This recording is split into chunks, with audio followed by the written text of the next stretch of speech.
আজি 10 নং বিলাসীপাড়া বিধানসভা সমষ্টিৰ অন্তৰ্গত ঐতিহাসিক এই ৰানীগঞ্জ উচ্চতৰ মাধ্যমিক বিদ্যালয়ত আজি মোক সম্বৰ্ধনা জ্ঞাপন কৰাৰ কাৰণে জনাইছে।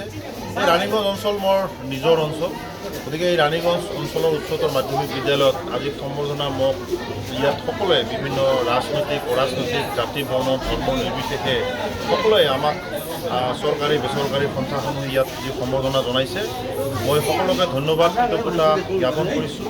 আগন্তুক দিনত এই ৰাণীগঞ্জ অঞ্চলৰ বিভিন্ন জ্বলন্ত সমস্যাসমূহ আমি কিদৰে সমস্যাসমূহ সমাধান কৰিব পাৰোঁ তাৰ কাৰণে দৃঢ় স্থিতি দৃঢ় পদক্ষেপ বিধায়ক হিচাপে মোৰ থাকিব।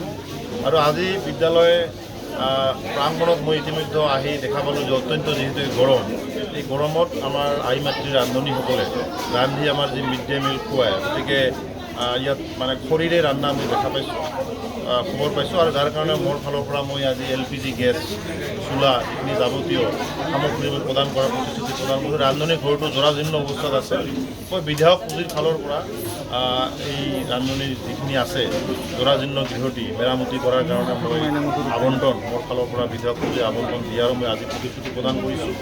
ৰাণীগঞ্জ অঞ্চল এটা ঐতিহ্যপূৰ্ণ এটা অঞ্চল। ঐতিহাসিক দিনৰে পৰা ৰাণী অভয়াশ্বৰীৰ নামেৰে এই ৰাণীগঞ্জ অঞ্চলটো পৰিচিত। গতিকে এই অঞ্চলত বিভিন্ন জাতি জনগোষ্ঠীৰ ধৰ্মাৱলম্বী অতীজৰে পৰা শান্তি সম্প্ৰীতিৰ মাজেৰে বসবাস কৰি আহিছে।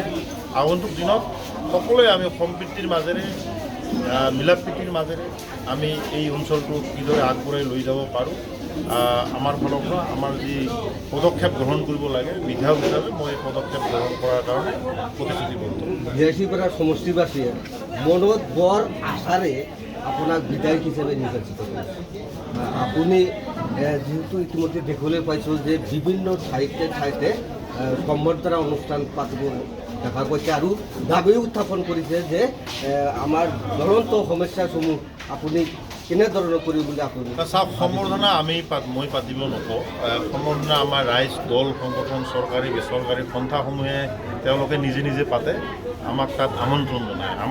ৰাইজৰ আমন্ত্ৰণ মৰ্মে আমি ৰাইজৰ পদূলিত হাজিৰ হৈ আজি যিদৰে বিদ্যালয় কৰ্তৃপক্ষই আমাক আমন্ত্ৰণ জনাইছে ইয়াত আহিছোঁ।